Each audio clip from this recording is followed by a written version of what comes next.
तो peace maker के season 2 का ट्रेलर आ गया है एंड ये टीजर से बहुत ज्यादा डिफरेंट लग रहा है। इसमें हमें स्टोरी के बारे में ज्यादा इंसाइट्स मिलते हैं एंड ये बिल्कुल भी ग्राउंडेड फील नहीं होता है। सुपरमैन से भी इस स्टोरी का कनेक्शन लग रहा है और मल्टीवर्स का थोड़ा सा हिंट भी मिलता है। Let's discuss what we can expect from this season and ये कितना हाइपिंग होगा।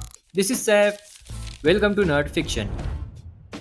लास्ट सीजन के सारे ही कैरेक्टर्स इस सीजन में दिख रहे हैं। रिक फ्लैग सीनियर जो हमें सुपरमैन मूवी में भी दिखा था, यहाँ वो पीस मेकर से अपने बेटे की मौत का बदला लेना चाहता है और वो उसको हर जगह पर ट्रैक भी कर रहा है। ऑन दी अदर हैंड अपने जॉन सीना भाई एमिलिया के प्यार में गिर चुके हैं, लेकिन दूसरी साइड से कोई सिग्नल ही नहीं मिल रहा है। तो पीस मेकर अब बेटर हीरो बनना चाहता है, लेकिन रिक फ्लैग सीनियर यहाँ उसको रिडेम्पशन का चांस ही नहीं दे रहा है। So Chris finds out about his father's chamber of secret and decides to use this key concept of the season, pocket dimension. इस सीरीज के सीजन 1 में हमें पता चलता है कि क्रिस के बाप ऑगी ने पॉकेट डायमेंशन का यूज करके अपने सुपर हीरो एक्सेसरीज को स्टोर करने के लिए एक चेंबर बनाया है। अब ये पॉकेट डायमेंशन बिल्कुल अलग है पॉकेट यूनिवर्स से, जो कि सुपरमैन मूवी में दिखाया गया है। पॉकेट डायमेंशन मार्वल के क्वांटम वर्ल्ड की तरह है, जिसके टाइम डायलेशन को एंटमैन एंड एवेंजर्स यूज करते हैं टाइम ट्रैवल के लिए, और ये डायमेंशन हमारे सेम वर्ल्ड में एग्जिस्ट करता है एट सब एटॉमिक लेवल। और इस सीरीज में ऑगी ने इसी क्वांटम वर्ल्ड को एक्सपैंड करके एंड अनफोल्ड करके एक स्टोर रूम बना दिया था। मेरी थ्योरी ये है कि इसी पॉकेट डायमेंशन में पीस मेकर को और भी सीक्रेट डोर्स मिलते हैं और उसको पता चलता है कि there are parallel realities which connects to the quantum dimension. उसको वैसे भी ये लाइफ एस्केप करनी थी जहां लोग उसको क्लाउन इन अ कॉस्ट्यूम बोलते हैं। उसकी क्रश उसको भाव नहीं देती है और रिक फ्लेयर सीनियर उसको मारने के लिए पीछे पड़ा है। तो अब पीस मेकर किसी दूसरी रियलिटी में जाता है और अपने ऑल्टरनेट वर्जन के कपड़े पहनकर लोगों की हेल्प करता है, और यहाँ उसको लड़की,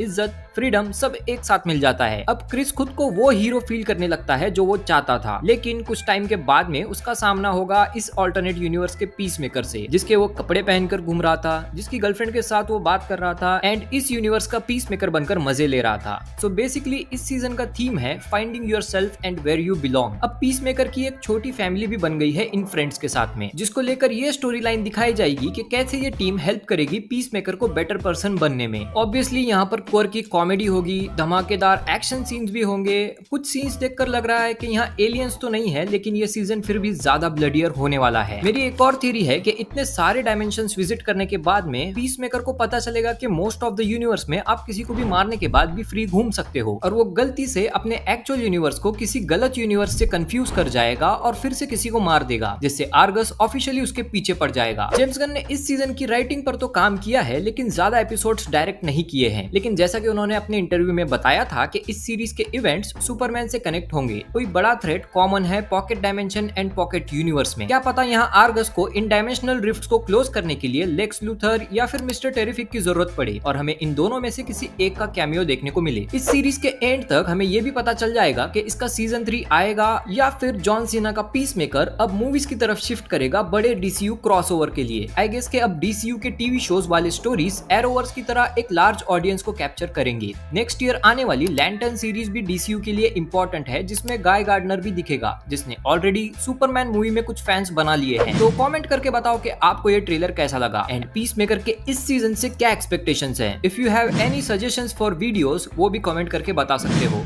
if you like this video, vote this up, share this with the movie enthusiast and subscribe to Nerd Fiction. This is Seth, signing off.